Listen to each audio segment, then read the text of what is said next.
tal? Bienvenidos a SQLDB. En este video aprenderás cuáles son las características o propiedades que debe de tener una tabla en SQL para considerarse bien diseñada. Así que sin más, comenzamos.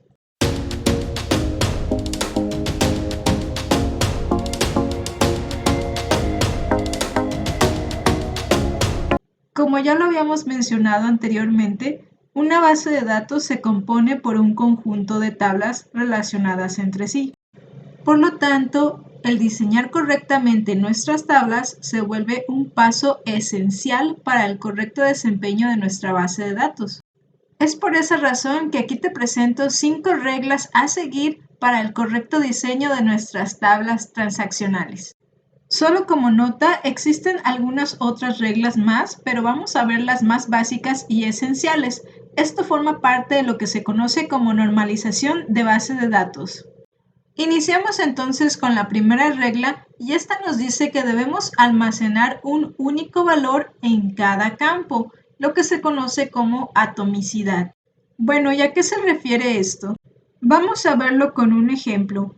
Aquí tenemos una tabla de empleados que tiene 4 columnas: el ID del empleado, su nombre, fecha de nacimiento y el ID del puesto o empleo en el cual laboran. La regla nos dice que en cada campo, o sea, cada casilla entre fila y columna, debe existir un único valor. Como puedes ver, del lado izquierdo existe correctamente un único valor, pero en el lado derecho tenemos aquí este caso, donde en el ID del empleado tenemos 2 valores separados por comas, lo cual esto es inválido y anula la regla que tenemos aquí. Para corregir esto, lo que tendríamos que hacer entonces es insertar un nuevo registro para María con un nuevo ID, pero separando estos valores del ID puesto, teniendo entonces este con 2 y el siguiente con 1. De esta manera, cuando queramos obtener los nombres de los puestos a los cuales pertenece María o en general pues todos los empleados, pues lo vamos a poder realizar sin problema. De lo contrario, cuando quisiéramos hacer la unión, pues va a marcar un error por este detalle. La siguiente regla nos dice que cada campo debe contener valores que son del mismo tipo. En anteriores videos ya hemos visto los principales tipos de datos que existen. Si no los conoces, te invito a que les eches un vistazo, te dejo los enlaces por aquí para que conozcas y domines cada uno de los principales tipos de datos que existen. Entender y seguir esta regla es bastante sencillo. Cada columna tiene un tipo de dato, por lo tanto los valores que se guarden en dicha columna deben pertenecer a ese tipo de dato. Aquí tenemos un ejemplo de forma correcta y aquí, como puedes observar en la columna de fecha de nacimiento, pues vemos que en este registro ya se está colocando una cadena, lo cual es incorrecto porque lo que nos está solicitando es una fecha. E incluso podemos ver el error también en este otro, donde aquí estamos colocando un entero, pero aquí ya estamos incluso separando con una coma, lo que esto lo vuelve una cadena de texto. Entonces, este valor también sería incorrecto. Seguir esta regla, como puedes ver, nos va a permitir tener peras con peras, manzanas con manzanas. Es así como vamos a lograr una uniformidad en los datos almacenados. La siguiente regla nos dice que debemos de tener nombres de columnas únicos para cada tabla. Esta es quizás la regla más obvia y que incluso SQL al momento de crear una tabla pues nos va a evitar generar este tipo de error. Pero por ejemplo, ¿qué pasaría si surge algo así?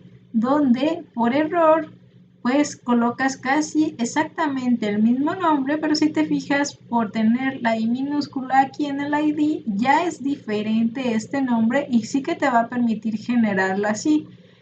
Esto va a causarte confusión, por supuesto, a ti, tanto como desarrollador, cuando estés guardando la información o cuando estés haciendo consultas. Entonces, hay que tener en cuenta también este tipo de situaciones. La siguiente regla nos dice que cada fila en la tabla debe de tener al menos un valor que lo haga único con respecto a las otras filas. ¿A qué se refiere esta regla? Como puedes ver del lado izquierdo tenemos por aquí las primeras dos filas que parecen casi iguales, pero lo que las diferencia es el ID del empleado. Aquí tenemos 1 y aquí 2. Esto hace que se cumpla esta regla, a diferencia del lado derecho donde es exactamente la misma información, teniendo así información duplicada. Por supuesto, habría que validar que esta persona no sea la misma de acá, porque de ahí sí tendríamos información duplicada y lo que pasó es que se dio de alta con un nuevo ID. Pero bueno, eso ya es otro tema. Lo importante aquí es entender este concepto, que debemos de tener al menos un campo que lo haga único con respecto a los demás registros almacenados.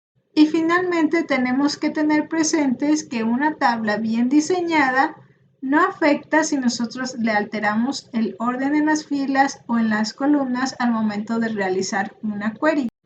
Por ejemplo, si en esta tabla realizamos un order by el ID de empleado de forma descendente, obtendríamos exactamente el mismo resultado que si lo hacemos de forma ascendente, simplemente se intercambió el orden, pero en sí el registro se mantiene intacto, es el mismo significado para ambos. Esta regla en general es difícil que se rompa, pero ojo, si tú llegas a modificar el orden en las columnas o en los registros y ves que han cambiado en sí su significado, estás rompiendo esta regla, así que ten cuidado con ello. Y con esto hemos concluido las principales reglas a seguir para un correcto diseño de tablas transaccionales en una base de datos. Espero te haya quedado todo claro, pero si tienes alguna duda puedes dejarlo en la casilla de los comentarios y responderemos tan pronto como podamos. Si te gustó este video no olvides dejar tu like, suscríbete a SQL DB Team y nos vemos hasta la próxima.